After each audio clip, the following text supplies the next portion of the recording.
The rain fell in thick sheets over the Catskill Mountains that October evening, turning the winding road into a ribbon of black glass.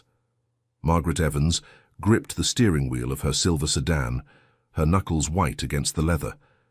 The GPS on her phone had lost signal 20 minutes ago, and now she navigated by instinct alone, following the hand-painted wooden signs that promised Thornwood Estate was just 3 more miles ahead. She glanced at the passenger seat where her overnight bag sat, packed hastily that morning in their Manhattan apartment while Richard showered. Her husband of 7 years had insisted she join him for this corporate retreat, a weekend gathering at some exclusive mountain property owned by a business associate. Richard rarely included her in his professional life anymore, so when the invitation came, Margaret felt a flicker of hope that perhaps things between them might finally improve. The windshield wipers beat a frantic rhythm as she navigated. Another sharp curve. Through the downpour she caught glimpses of towering pine trees, standing like sentinels on either side of the road. The isolation was complete out here, miles from the nearest town, surrounded by nothing but wilderness and storm. Margaret was 34 years old, with chestnut hair that fell past her shoulders and green eyes that had once sparkled with ambition. She had been a promising architect before she married Richard, designing community centers and affordable housing projects that won recognition in trade publications. But somewhere along the way, her career had been set aside to support his rise through the financial sector, to attend the right parties, to smile at the right people, to become the perfect accessory for a man who collected beautiful things. The headlights finally illuminated a massive iron gate, its intricate scrollwork depicting intertwined roses and thorns. A small guardhouse stood to the left, and as Margaret pulled up, a man in a dark uniform emerged with an umbrella. He checked her name against a clipboard, made a brief phone call, then waved her through as the gates swung open with mechanical precision.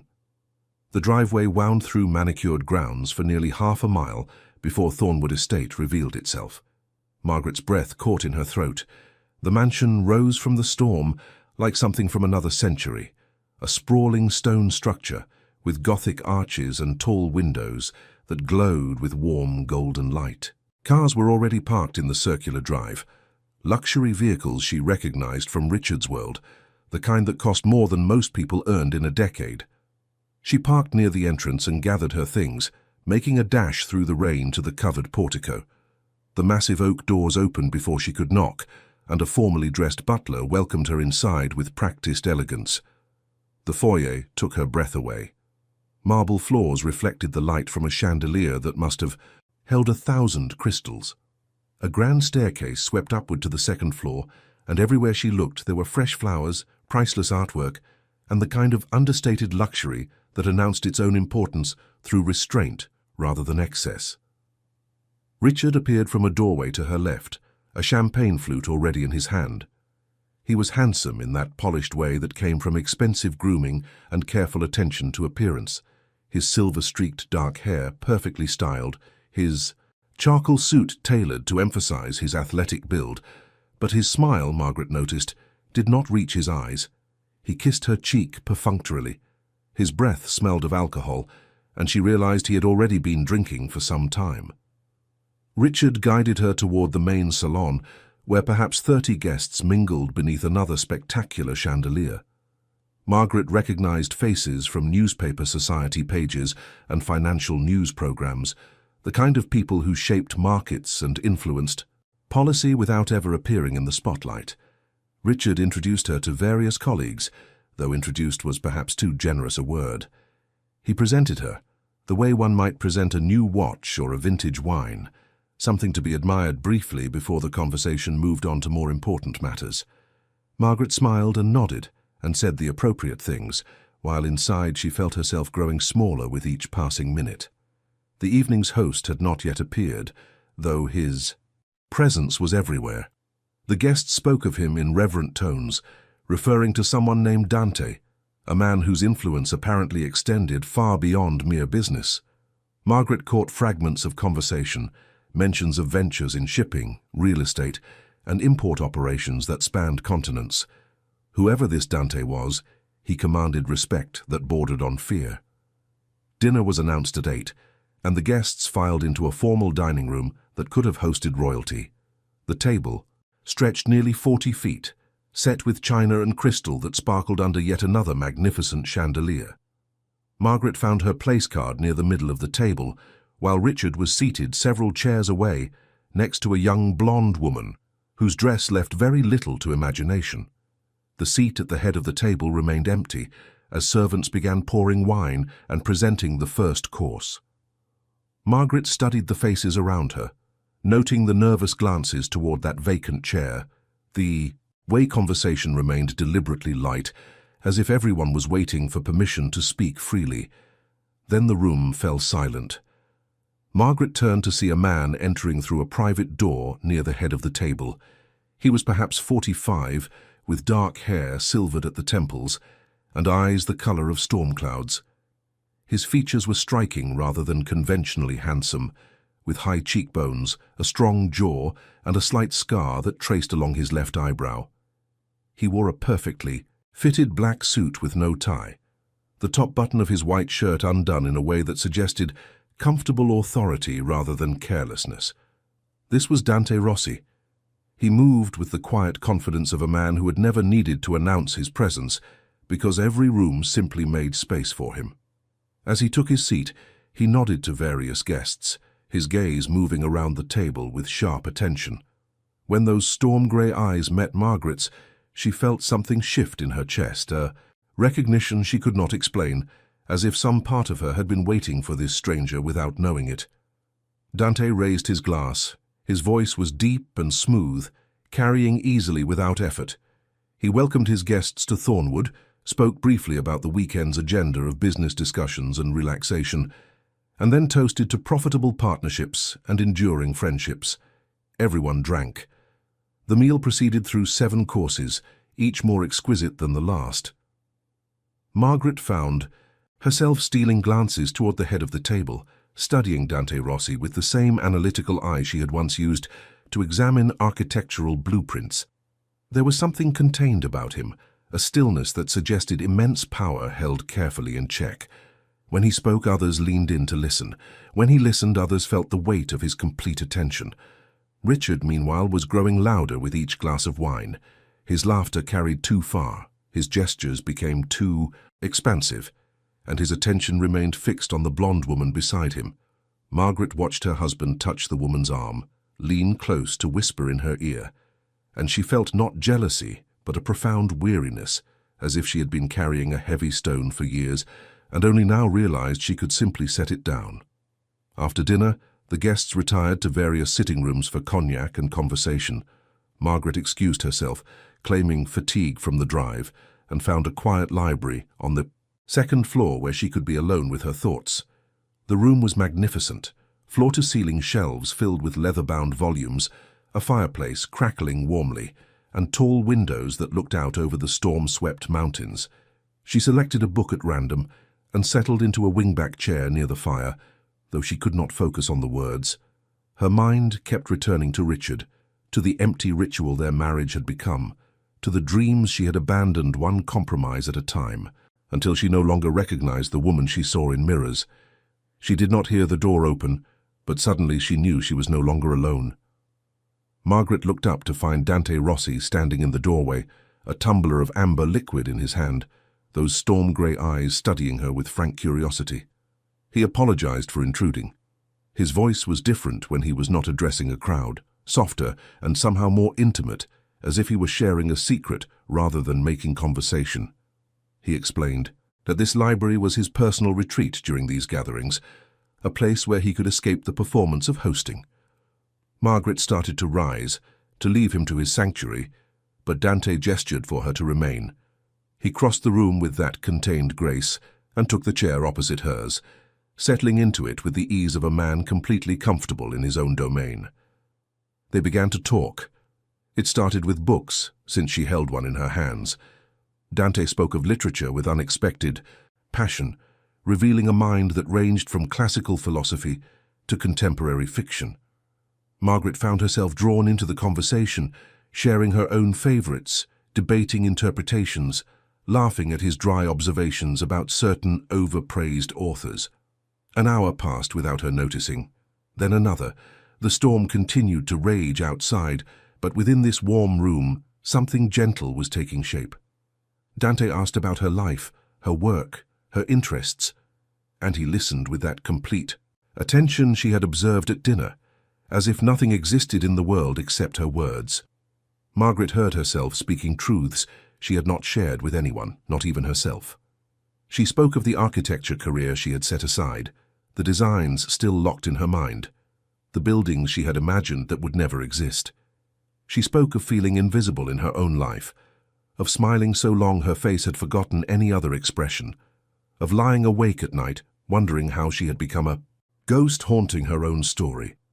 Dante did not offer empty comfort or easy solutions. He simply listened, and when she finished, he said something that cracked open something frozen inside her. He said she described herself as if she were already finished, a completed painting hung in a frame. But he saw someone still in motion, someone whose best designs were still ahead of her, waiting for the courage to draw them. Margaret felt tears threatening and looked away toward the fire. No one had spoken to her like this in years. No one had looked at her as if she were a person rather than a decoration, a mind rather than a smile, a presence rather than an absence. The library door suddenly burst open. Richard stood in the doorway, his face flushed with alcohol and something darker. His voice was too loud when he demanded to know what his wife was doing hiding away with their host. The accusation beneath the question was unmistakable. Margaret rose, her heart pounding. She tried to explain that they had simply been talking, that nothing improper had occurred, but Richard was beyond reason. He crossed the room in 3 aggressive strides and grabbed her arm, his grip tight enough to leave marks. Dante rose from his chair. The temperature in the room seemed to drop. Dante did not raise his voice. He did not move with aggression or threat. He simply stood there, those storm-grey eyes fixed on Richard with an expression that transformed his face into something ancient and dangerous. He spoke one sentence, low and precise. He suggested Richard release his wife immediately. Richard froze. Some instinct beyond alcohol and pride warned him that he had stumbled into territory far more dangerous than he understood. His grip loosened, and Margaret stepped away, her arm throbbing where his fingers had been. But Richard could not simply retreat. His pride demanded some final gesture, some way to assert dominance in a situation where he had none. He turned to Margaret, and what came out of his mouth next would change everything. He announced to the room loud enough that guests in the hallway could hear that his wife was not worth this host's attention. He catalogued her failures as a wife, her inadequacy as a partner, her uselessness in society. He revealed intimate details of their marriage that should never have been spoken aloud, deliberately humiliating her in front of a man he perceived as a rival. Margaret stood frozen, each word landing like a physical strike. 7 years of silence, of smiling through pain, of pretending everything was fine, and now her most private shames were being broadcast to strangers in a house she did not know, by a man she had promised to love. When Richard finished, breathing hard from his tirade, Dante Rossi spoke. His voice remained perfectly level, which somehow made it more terrifying. He informed Richard that his car was being brought around. He suggested Richard leave Thornwood immediately and not return. This was not a request. Richard sputtered protests about business dealings, about the important discussions scheduled for tomorrow, about the connections he stood to make. Dante cut him off with a single raised hand. Whatever business they might have conducted was concluded. Whatever partnership Richard had imagined would never exist. He should leave while he still could. 2 men appeared in the doorway, large and professionally blank-faced. They escorted Richard out without touching him, their presence alone, sufficient to compel compliance. Margaret heard her husband's protests fading down the hallway, then silence. She remained standing in the library, trembling, unable to process what had just occurred. Dante did not approach her. He remained by his chair, giving her space, waiting for her to choose what happened next. Margaret looked at this stranger who had defended her honor, this powerful man whose name inspired fear in others, and she saw only quiet concern in those storm-grey eyes. She asked, "Why? Why had he intervened? Why did he care what happened to the wife of a business associate he barely knew? Dante's answer was simple. He said he did not tolerate cruelty in his home. He said everyone deserved to be spoken to with respect, especially someone who had done nothing wrong.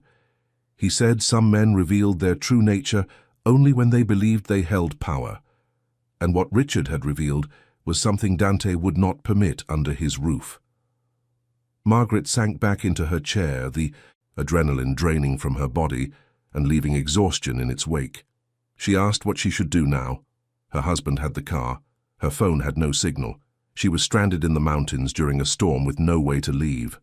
Dante assured her she was welcome to stay at Thornwood as long as she needed. A guest room would be prepared for her. Tomorrow, when the storm passed, she could decide her next steps with a clear mind. Tonight, she should rest. He called for the butler, who appeared instantly as if he had been waiting just outside the door. Arrangements were made. A room was prepared on the guest wing, far from where the other corporate visitors were staying. A maid brought Margaret's overnight bag from her car. Everything was handled with quiet efficiency. Before she left the library, Margaret turned back to face Dante Rossi. She thanked him. The words felt inadequate for what he had done, for what he had witnessed, for the strange kindness he had shown a woman he did not know. Dante nodded once. He told her that morning often brought clarity that night could not provide. He suggested she sleep, and that they could speak more tomorrow if she wished. Then he turned back to the fire, granting her privacy to process the evening's events. Margaret followed the butler through the mansion's corridors to a beautiful guest suite decorated in soft blues and creams. The bed was enormous, the sheets crisp and cool, and through the windows she could see lightning, illuminating the mountains in brief silver flashes.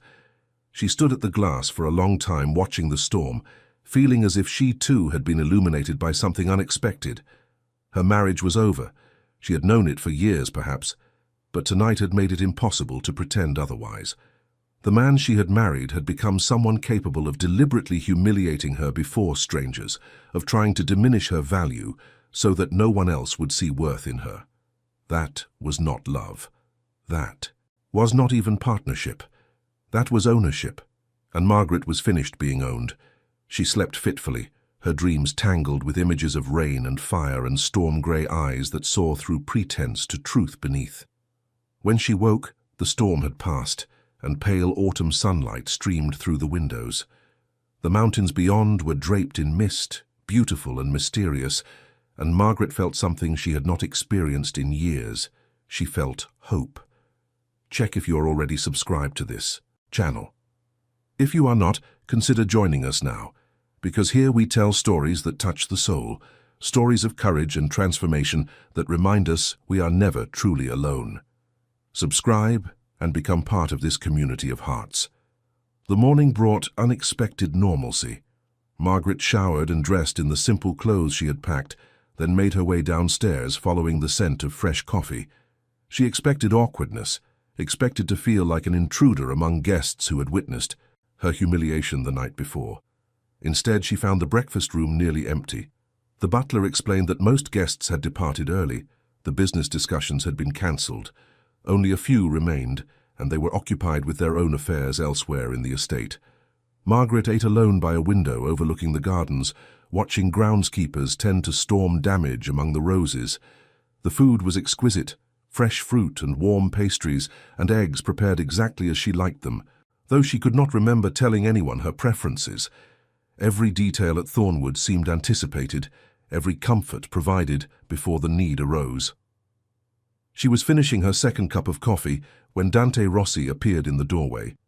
He looked different in daylight, less formal in dark jeans and a charcoal sweater, though no less commanding. He asked if he might join her, and Margaret found herself nodding before she could overthink the gesture. They sat across from each other in the morning light, and the conversation flowed more easily than Margaret would have expected. Dante asked how she had slept, whether she needed anything, if she had been able to reach anyone who might help her arrange transportation.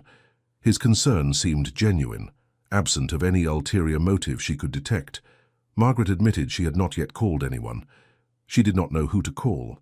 Her parents lived in Arizona and were too elderly to be burdened with this crisis. Her few remaining friends had gradually drifted away during her marriage, casualties of Richard's social engineering. She had built her entire life around a man who had just publicly discarded her, and now she saw how deliberately he had isolated her. Dante listened without judgment. When she finished, he made a simple offer. She was welcome to remain at Thornwood while she determined her next steps. The estate was large enough that she would have complete privacy. There were cars available if she needed to travel anywhere, staff who could assist with practical matters, and no pressure to leave before she was ready. Margaret started to refuse. She could not impose on a stranger's hospitality, could not accept charity from a man she had just met, could not make herself more vulnerable than she already was. But Dante anticipated her objections. He explained that hospitality was not charity. He explained that Thornwood had been built by his grandfather as a place where those who needed shelter could find it. He explained that the estate was used for business, perhaps 3 weekends a year, and the rest of the time it stood mostly empty, maintained by staff who would welcome someone to care for. He was returning to the city that afternoon, but the house would remain open to her. There was something in the way he spoke that made Margaret believe him, not just his words, but the steadiness behind them, the sense that this man said only what he meant and meant everything he said. She found herself accepting, at least for a few days, just until she could think clearly and make a plan. Dante nodded, satisfied. He provided a phone number where he could be reached if she needed anything. He introduced her to the head of household staff, a dignified woman named Elena, who immediately took Margaret under her wing with maternal efficiency. He showed her the grounds, the gardens, the greenhouse, the stable with its 3 gentle horses, the walking trails that wound through the forest. By the time he departed that afternoon, Margaret felt less like a refugee and more like a guest, perhaps even a friend. The days that followed were strange and healing. Margaret walked the mountain trails each morning, breathing air that tasted of pine and freedom. She read books from Dante's magnificent library, discovering annotations in the margins that revealed his thoughts on passages she loved. She helped Elena in the kitchen, learning recipes passed down through generations of the Rossi family. She sat with the gardeners and learned the names of flowers she had never noticed before. Slowly, she began to remember who she had been before Richard. The young architect who stayed up all night perfecting designs, the curious student who asked questions others were afraid to voice, the dreamer who believed buildings could change communities, could bring people together, could create spaces where human connection flourished. She began to sketch again, first hesitantly, on the backs of envelopes, and the margins of newspapers, then more boldly, filling pages with ideas that had been locked away for years. Elena found her a proper sketchbook and a set of architectural pencils, claiming she had discovered them in a storage closet, though Margaret suspected Dante had sent them. They spoke on the phone each evening. It began as a practical matter, Dante checking that she had everything she needed, Margaret reporting on her progress toward deciding her future. But the calls grew longer, the subjects more varied, the silences between words more comfortable. She told him about her designs. He told her about his business, describing his import operations and real estate holdings in careful terms that never quite explained the fear she had seen in Richard's eyes. Margaret was not naive. She understood that Dante Rossi was not merely a successful businessman. The security around the estate, the deference shown by everyone who mentioned his name, the way conversations stopped when he entered rooms, all pointed to something more than legitimate enterprise. But she also saw how he treated Elena and the other staff, with respect and genuine warmth.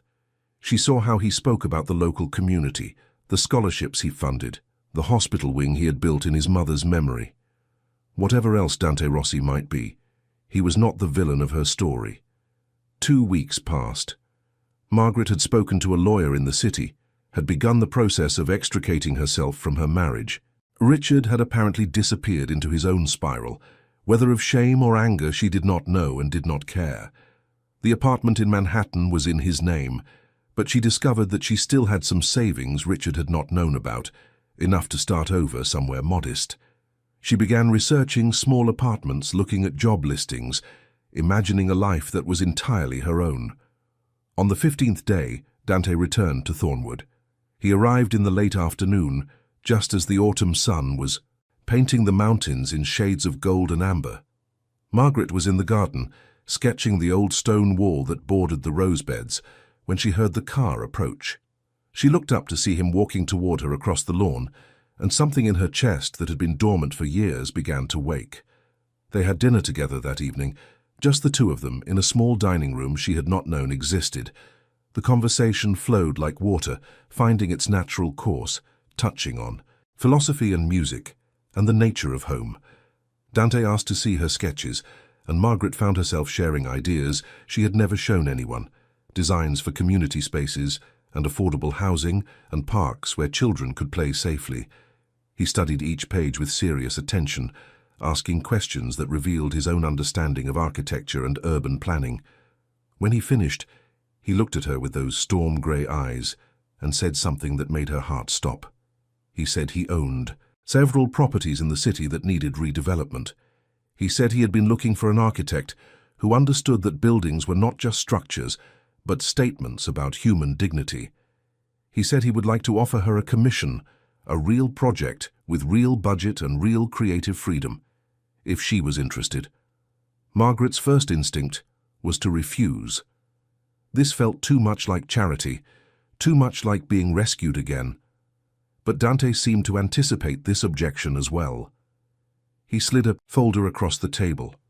Inside were photographs and specifications for 3 properties in different neighborhoods, each with unique challenges and possibilities. He had not invented this project for her sake. These buildings had been waiting for the right vision. He had simply been unable to find it until now. Margaret looked at the photographs, her architect's eye immediately identifying problems and solutions, imagining transformations that would turn these neglected spaces into thriving communities. This was real work, important work, the kind of work she had dreamed about in the years before Richard convinced her that dreams were childish. She said yes. The weeks that followed were the most professionally fulfilling of Margaret's life. She threw herself into the projects, spending hours on site, meeting with contractors, revising designs until every detail was perfect. Dante provided resources, but did not interfere, trusting her vision even when it diverged from his initial expectations. The buildings began to take shape, and Margaret watched her ideas become reality with growing wonder. She remained at Thornwood, though the estate had ceased to feel like refuge and become something closer to home. Eleanor and the staff had become family. The gardens knew her footsteps. The library held books she had read and reread until their words were written on her heart. And always there was Dante. He traveled frequently for business, gone sometimes for days at a time, but he always returned to Thornwood, and increasingly Margaret understood that he returned for her. Their evening conversations had evolved into something richer, their silences more eloquent than other people's speeches. She knew the sound of his car on the gravel drive. He knew which flowers she preferred for the breakfast table. They had become essential to each other without ever naming what was growing between them. One evening in late November, with the first snow beginning to fall outside the library windows, Dante told her the truth about who he was. He spoke for over an hour, his voice steady but soft, as if the words cost him something to release. He told her about his family's history, generations of men who had built an empire outside the law. He told her about the choices he had made, some he regretted and some he would make again. He told her about the careful work of recent years to transform the family business into something legitimate, to honor his mother's dying wish that her son become a man she could be proud of. Margaret listened without interruption. When he finished, she understood the fear in Richard's eyes, the deference of the other guests, the scope of security that surrounded Thornwood. She understood that loving this man would mean accepting complications she could not fully imagine. She understood that walking away was still possible, still sensible, still safe. She did not walk away. Instead, she reached across the space between their chairs and took his hand. She told him that everyone carried shadows. She told him that she had spent years married to a man who appeared respectable while treating her with contempt, and she had learned that appearance meant nothing compared to truth. She told him that she had watched him for weeks now, seen how he treated those with less power, how he honored his promises, how he worked to become better than his history. That was the man she knew. That was the man she chose. Dante lifted her hand to his lips and pressed a kiss against her fingers. His storm-grey eyes were bright with emotion he usually kept carefully contained. He told her she saw him more clearly than anyone ever had. He told her he had been waiting his whole life for someone who could look at all he was and choose to stay. The snow fell heavily through the night, blanketing Thornwood in white silence. Inside the library, by the warmth of the fire, Margaret and Dante built the foundation of something neither had expected to find. Not rescue, but partnership. Not escape, but choice. Not fairy tale, but something better. Two imperfect people deciding to become more together than they could be apart. When Margaret woke the next morning in the blue guest room that had become her own, she looked out at the snow-covered mountains and smiled. Her old life was truly behind her now. The divorce papers were nearly finalized. The architecture projects were progressing beautifully. And somewhere in this enormous house, there was a man who looked at her as if she were the most remarkable thing he had ever encountered. She dressed and went downstairs to find Dante in the small dining room, 2 cups of coffee already steaming on the table. He looked up when she entered, and his rare smile transformed his usually serious face into something almost boyish. He said good morning in that low voice that had become the soundtrack of her new life. Margaret sat across from him, wrapping her hands around the warm cup, and began to tell him about a new idea she had for the community center on the 3rd property. Her words came quickly, animated by enthusiasm, and Dante listened with that complete attention that made her feel like the only person in the world. This was her life now. Not perfect, not simple, but real. And that was more than she had ever dared to hope. The winter deepened, and with it, Margaret's commitment to her new existence. She spent long hours in a temporary office Dante had set up for her at Thornwood, drafting designs and communicating with contractors in the city. The first building was nearly complete, a former warehouse transformed into affordable apartments with a community garden on the roof. The local newspaper had run a story about the project, praising its innovative design and community focus, though carefully omitting any mention of who had funded the development. Margaret understood that anonymity was essential to Dante's world. The work she did would never bear his name, and sometimes it would not bear hers either.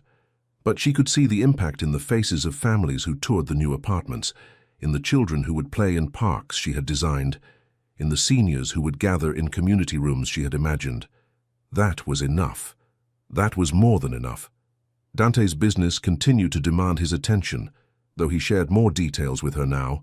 The legitimate operations were expanding, shipping companies and import businesses and real estate holdings.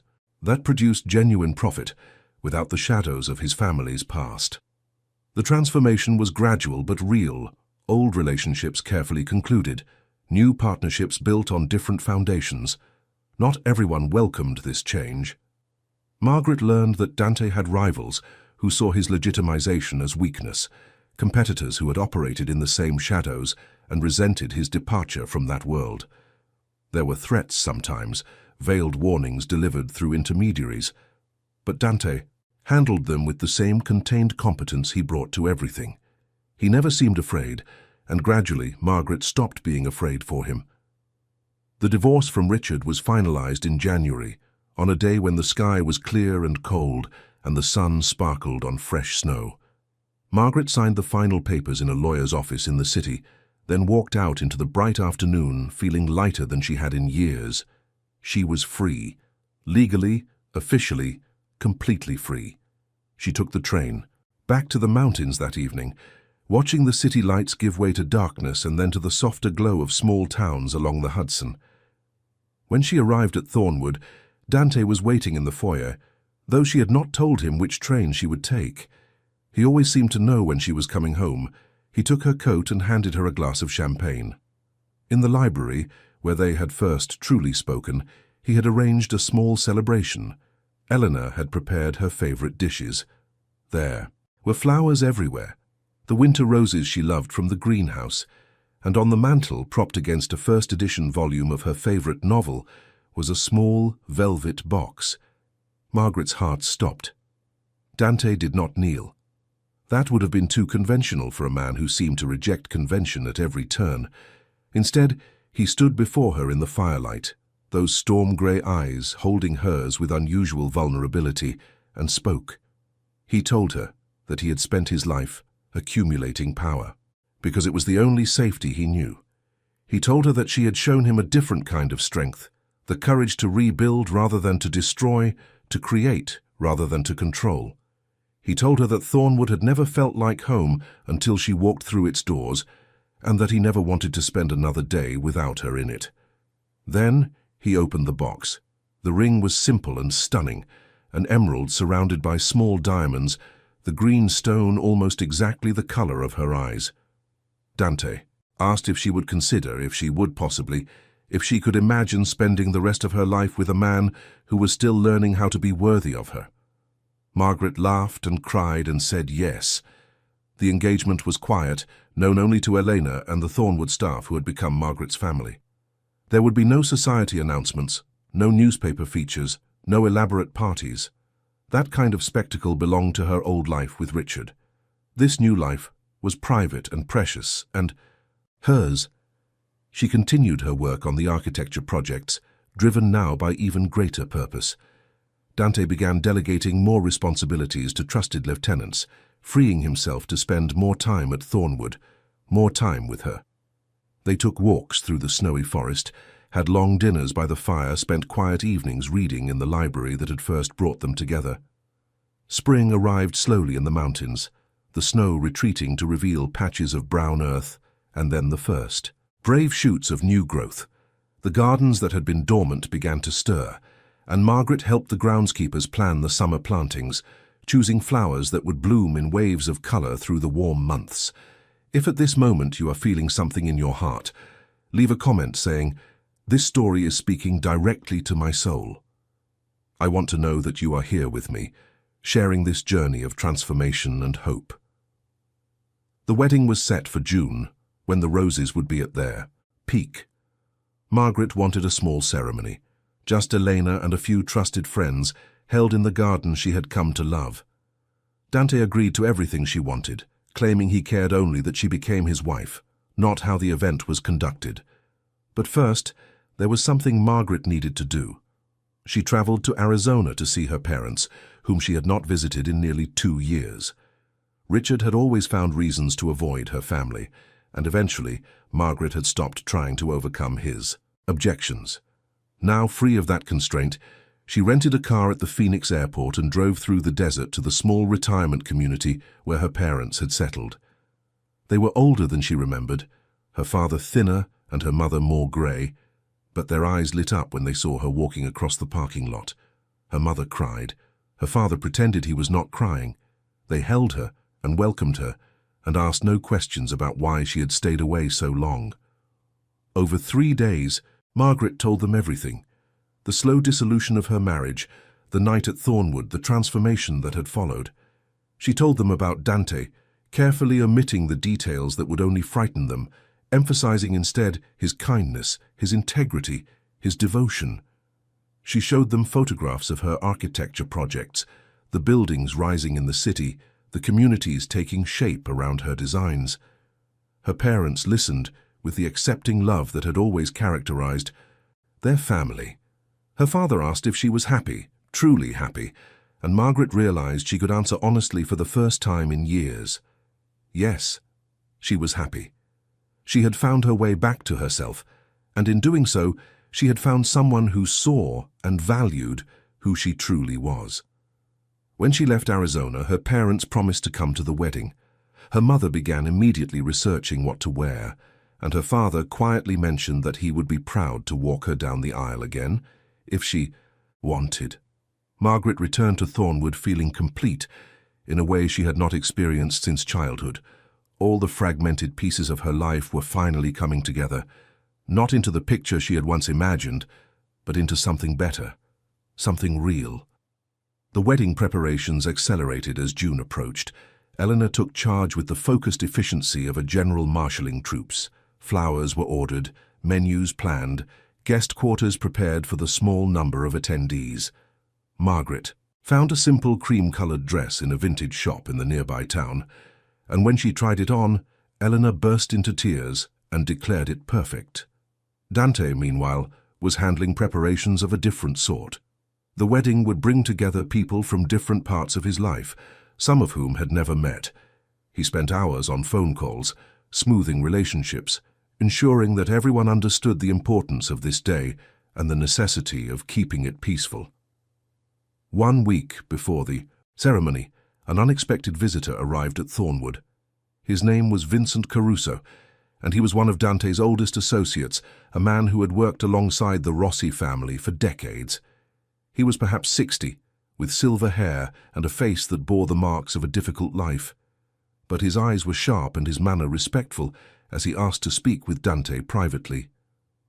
Margaret watched from an upstairs window as the two men walked together through the garden. She could not hear their conversation, but she could read the tension in their postures, the careful distance maintained between them. When they finally shook hands and Vincent departed, Dante stood alone among the roses for a long time before coming inside. That evening he told her what had been discussed. Vincent had come as an emissary from certain interests who were unhappy with Dante's continued transformation of the family business. They saw his wedding to an outsider as the final step in his abandonment of their world, and they had sent Vincent with a message: reconsider or face consequences. Margaret felt fear then, real fear, the kind she had not experienced since those first nights at Thornwood. She asked what this meant, what these consequences might be, whether she was in danger. Dante took her hands in his. He spoke with the steady confidence that had always characterized him, the absolute certainty that came from a lifetime of navigating dangerous waters. He told her that Vincent was an old friend who had delivered the message reluctantly, and who had also provided valuable information about who was behind it. He told her that he had already taken precautions, already positioned people and resources to neutralize any threat. He told her that the wedding would proceed as planned, and that nothing and no one would prevent her from becoming his wife.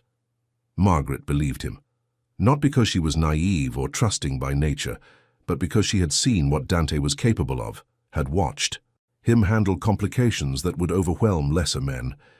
If he said she was safe, she was safe. If he said the wedding would happen, it would happen. That was simply who he was. The days before the ceremony passed in a blur of preparations and anticipation. Margaret's parents arrived and were installed in the finest guest suite, where her mother immediately began commenting on the flower arrangements, and her father walked the grounds with quiet appreciation. Elena orchestrated the final details, with meticulous care, ensuring that every element would be perfect. The night before the wedding, Margaret found herself unable to sleep. She walked through the darkened house, her bare feet silent on the cool marble, until she reached the library that had become their sanctuary. She curled into her favorite chair and watched the moon rise over the mountains, thinking about all the improbable turns that had brought her to this moment. Dante found her there an hour later. He was also sleepless, also reflective, also aware that tomorrow would change everything. He sat in the chair across from her, not speaking, simply being present. They watched the moonlight together until exhaustion finally claimed them, falling asleep in their chairs as they had so many times before. The wedding morning dawned clear and perfect, the June sky a deep, pure blue, the air scented with roses and possibility. Margaret woke in her room to find Elena already bustling about, laying out her dress, arranging the small bouquet that would complete her outfit. The ceremony would be at noon in the garden, under an arch covered with white and red roses. She dressed slowly, savoring each moment. The vintage dress fit perfectly, skimming her figure without clinging, its simple elegance exactly right for the woman she had become. Elena helped with her hair, arranging it in a soft, upswept style that left tendrils framing her face. Minimal makeup, her grandmother's pearl earrings, the emerald engagement ring on her finger. When she looked in the mirror, Margaret barely recognized herself. Not because she looked different, but because she finally looked like who she had always been meant to be. Strong, clear-eyed, ready. Her father knocked at precisely 11:30. He was wearing his best suit, the one he had bought for her first wedding to Richard, and his eyes grew misty when he saw her. He told her she was beautiful. He told her he was proud. He told her that he had prayed for this day, for her to find real happiness, and his prayers had been answered. They walked together through the house and out into the garden, where perhaps 20 guests were seated on white chairs along a rose-lined aisle. Margaret saw Elena dabbing at her eyes. She saw her mother smiling through happy tears. She saw familiar faces from Thornwood's staff, people who had become family over these past months, and at the end of the aisle, standing beneath the flower-covered arch, she saw Dante. He was wearing a dark suit, simpler and more elegant than anything she had seen him wear before.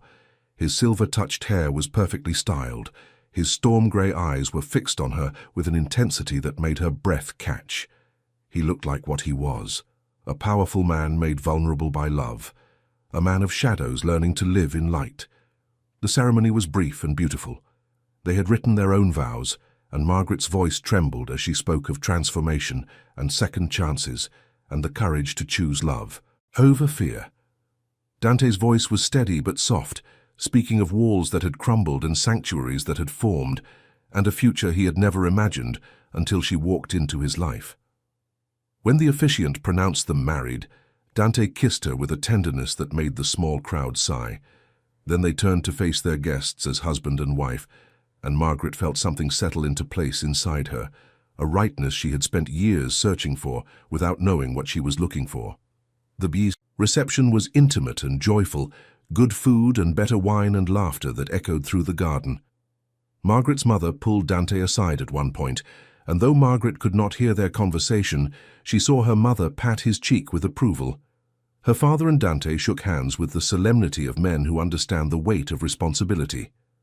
As evening approached and the guests began to disperse, Margaret stood alone at the edge of the garden, looking out over the mountains she had come to love. Dante appeared beside her, slipping an arm around her waist, drawing her close. He asked what she was thinking. Margaret leaned into him and spoke the truth. She was thinking about the night she had arrived at Thornwood, terrified and alone, her entire life in ruins.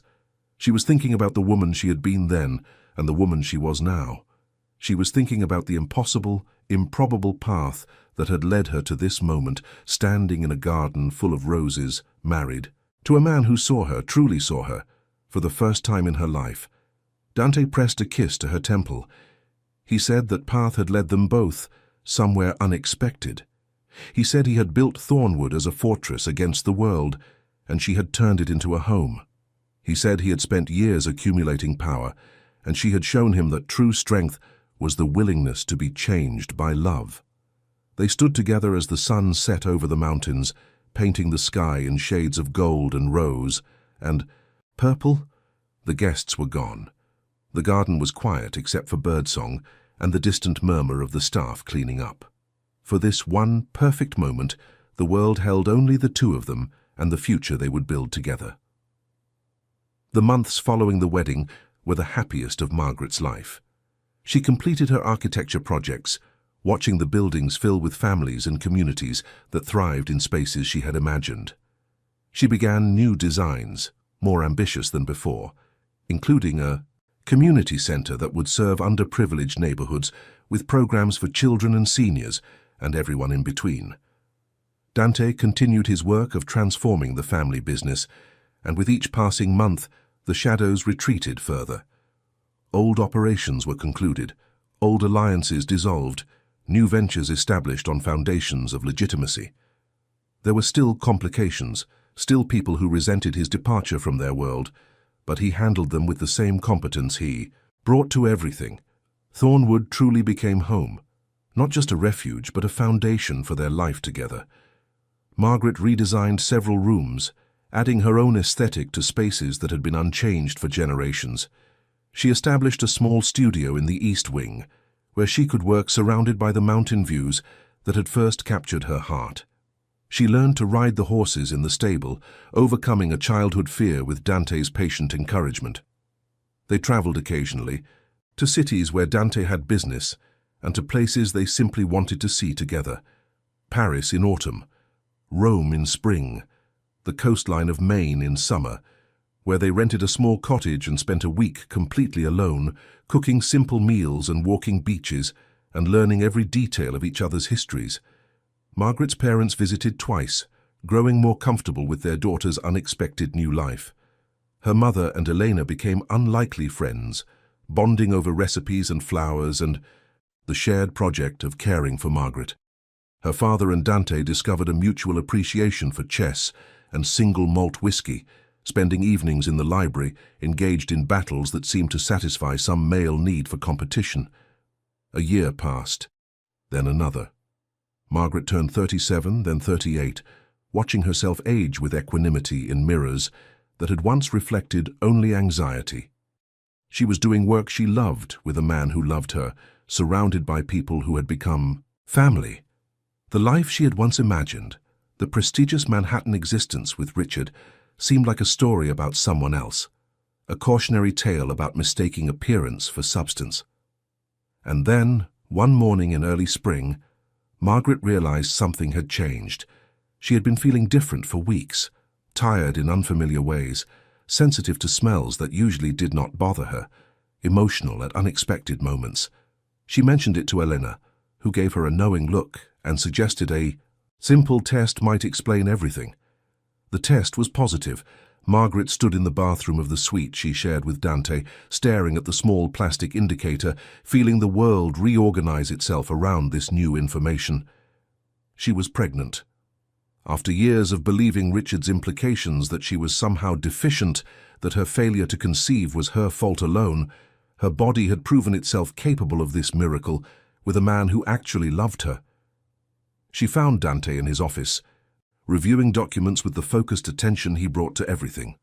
When she appeared in the doorway, he looked up immediately, attuned to her presence as always. His brow furrowed with concern as he registered something different in her expression. Margaret crossed the room and sat in the chair beside his desk. She took his hand. She told him. The transformation in his face was something she would remember for the rest of her life. The composed, controlled man she had married dissolved into something raw and more human. His storm-grey eyes filled with tears he did not try to hide. His voice broke when he asked if she was certain. She was certain. Dante pulled her from the chair into his arms, holding her with desperate tenderness, pressing kisses to her hair and her forehead and her cheeks. He said he had never imagined this. He said he had believed this part of life was closed to him, that the choices he had made had forfeited such blessings. He said she had already given him more than he deserved, and now this, now this. They held each other in his office while the spring sunlight poured through the windows, two people who had found each other against all probability, now facing a future neither had dared to dream. The pregnancy progressed smoothly through spring and into summer. Margaret continued her work as long as she could, though she gradually delegated more responsibilities to the talented young architects she had begun to mentor. She wanted to be present. For this experience, fully present, in a way her previous life had never allowed. Dante became almost comically protective. He hired additional medical staff to be available at Thornwood at all times. He researched prenatal nutrition until he knew more than Margaret's doctors. He redesigned the nursery 3 times, each iteration more elaborate than the last, until Margaret finally intervened and chose a simple, beautiful room with windows overlooking the garden. Eleanor was beside herself, with joy immediately beginning to prepare for a baby she already called our little one. The entire household staff seemed to vibrate with anticipation, everyone contributing something to the preparations, everyone invested in this new chapter of Thornwood's story. In October, with the leaves turning gold and red on the mountain slopes, Margaret went into labor. The birth was difficult but not dangerous, long hours of effort that tested her endurance but never overwhelmed it. Dante remained at her side throughout, holding her hand, whispering encouragement, his usual composure stripped away to reveal the terrified, hopeful man beneath. At 3 in the morning, with the autumn moon shining through the window, Margaret held her daughter for the first time. She was perfect. Tiny and red-faced and absolutely perfect. 10 fingers, 10 toes, a wisp of dark hair, and eyes that would eventually settle into her father's storm grey. Margaret cradled this impossible miracle against her chest and felt love so profound it transcended language, a cellular recognition of purpose that rearranged everything she thought she knew about herself. Dante leaned over them both, his face wet with tears, his voice reduced to broken whispers. He touched the baby's cheek with one careful finger, as if afraid she might shatter at his touch. He looked at Margaret with an expression of such profound gratitude that she understood words would never capture what he felt. They named her Elena Rose, after the woman who had made Thornwood a home and the flowers that had first brought them together. Little Eleanor, who would grow up surrounded by love, who would never know the loneliness her mother had experienced, who would have two parents utterly devoted to her flourishing. The months following Elena's birth were exhausting and exhilarating. Margaret discovered reserves of strength she had not known she possessed, functioning on fragmented sleep, responding to needs that could not be scheduled, loving her daughter with a fierceness that sometimes frightened her. Dante, the powerful man who commanded respect from dangerous people, was reduced to helpless adoration in his daughter's presence. He held her for hours, singing lullabies in Italian that his own mother had sung to him. He changed diapers with surprising competence. He walked the floors at night when she could not sleep, his deep voice rumbling soothing nonsense until she finally relaxed against his chest. They became a family. Not the family Margaret had once imagined, the respectable Manhattan couple with appropriate children and appropriate ambitions. This family was stranger and more beautiful, built on foundations of transformation and second chances, rooted in a mountain estate that had witnessed its share of darkness before learning to hold light. Little Elena grew quickly, as babies do. She learned to smile, to laugh, to reach for her parents' faces with chubby hands. She was a happy child, calm and curious, observing the world around her with storm-grey eyes that seemed already to understand more than they should. Margaret returned to her architecture work gradually, bringing Elena to her studio, designing buildings while her daughter played on a blanket nearby. The community center she had envisioned was finally complete, a space where children attended after-school programs and seniors gathered for meals and immigrants found resources to navigate their new country.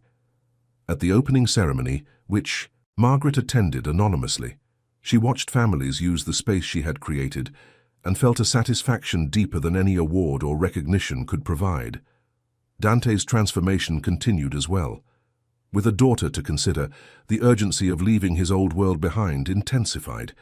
He accelerated the transition of remaining questionable operations, accepted lower returns in exchange for cleaner structures, made peace with rivals where possible, and simply outlasted them where not.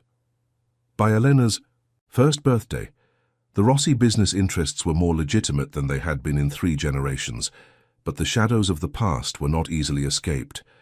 One evening in late spring, when Elena was just beginning to toddle around the garden under Elena Senior's watchful eye, a letter arrived at Thornwood. It was addressed to Margaret, delivered by hand rather than through the regular mail, and when she opened it, her hands began to shake. The letter was from Richard, her ex-husband, whom she had not seen or heard from in nearly 3 years, had tracked her down. The letter was rambling and bitter, accusing her of destroying his life, blaming her for the downfall of his career, threatening to expose her relationship with Dante to people who would use that information to hurt them. Margaret brought the letter to Dante immediately. He read it with an expression of cold focus that reminded her of the man she had first met, the man whose power had silenced Richard in the library that storm-swept night. When he finished, he set the letter aside and was quiet for a long moment. Then he made a phone call. Margaret never knew exactly what was said or to whom. She only knew that 3 days later, Dante told her the situation had been handled. Richard would not contact them again. He would not threaten them again. The details were not something she needed to worry about. She chose not to ask questions. She had made her peace with who Dante was and what he was capable of. This was part of the bargain, part of the life she had chosen. Her daughter was safe. Her family was protected. That was what mattered. The years that followed were good ones.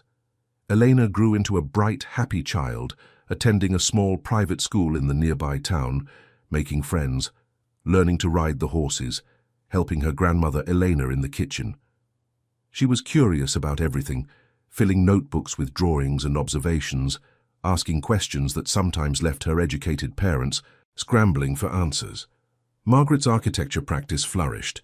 She designed a dozen more buildings, each focused on community and accessibility, each a testament to her belief that good design could change lives.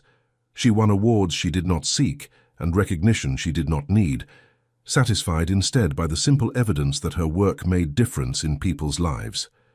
Dante aged gracefully, the silver in his hair spreading, the lines around his eyes deepening, but his energy and acuity undiminished. He remained a formidable presence in any room, but those closest to him saw how he had softened, how his daughter's laugh could disarm him completely, how his wife's opinion carried more weight than any business calculation. They were happy, not perfectly, not constantly, but truly and deeply happy in a way that Margaret had once believed was reserved for other people, better people, people who had not made the mistakes she had made. On the morning of their 5th wedding anniversary, Margaret woke before dawn and went to the garden where they had been married. The roses were in full bloom, their fragrance heavy in the cool morning air. She stood beneath the arch where they had spoken their vows and remembered the woman she had been when she first arrived at Thornwood, the terrified refugee from a collapsed marriage, the ghost who had forgotten how to feel alive. That woman was gone now, transformed so completely that she existed only in memory. In her place stood someone stronger and clearer, someone who knew her own worth and lived by her own values, someone who had built a life of purpose and meaning from the ruins of empty ambition. Dante found her there, as she knew he would. He always knew where to find her, always sensed when she needed him, always appeared at exactly the right moment. He wrapped his arms around her from behind and rested his chin on her shoulder, and they watched together as the sun rose over the mountains they both loved. He asked what she was thinking. Margaret leaned back against him and spoke the truth. She was thinking about gratitude. She was thinking about the improbable sequence of events that had brought them together. She was thinking about their daughter sleeping peacefully in her room, dreaming whatever innocent dreams children dream. She was thinking about how wrong everything had gone in her life before, and how right everything had become since. Dante turned her in his arms and kissed her with the tenderness of long familiarity, the kind of kiss that comes from years of knowing someone completely. He told her that she had saved him. He told her that before she arrived, he had been building an empire of power and calling it success. She had shown him that true success was measured in moments like this, in quiet mornings and honest love and the trust of people who mattered. They walked back to the house hand in hand to wake their daughter and begin another day of the life they had chosen, together. Thornwood rose before them, no longer a fortress but a home, its windows reflecting the morning sun like welcoming eyes. This was not the story Margaret had expected. It was better, it was real, and it was hers. If you have watched this far, it is because you like this story. Leave a comment saying I have watched this far so I can get to know you and see who really enjoys the stories here on the channel. Your engagement means the world to me and helps this community grow. And if this story touched your heart, please hit the like button and share it with someone who needs to hear this message of hope and transformation. Subscribe if you have not already and ring that notification bell so you never miss a new story.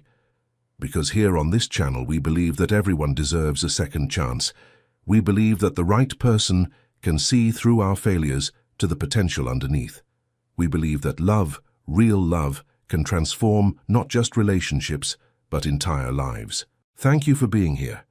Thank you for watching. Thank you for being part of this family. Until the next story, remember that your own transformation is always possible. Your own second chance is waiting. Your own Thornwood might be just around the corner, ready to welcome you home. The end.